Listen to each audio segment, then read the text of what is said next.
Hello everyone, today I'll show you how to find or show bookmarks in a PDF file using Adobe Acrobat Pro DC. Open your PDF file and I'll find or show this PDF file bookmark. Click on this sidebar panel and this is bookmark option. Click here and see this PDF file.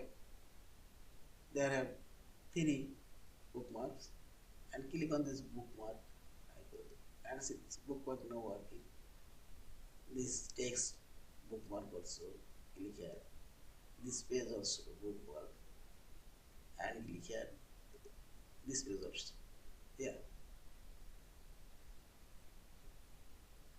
Again second. See this. Yeah. Yeah. This is. Thank you for watching. Please subscribe, like, share and comment.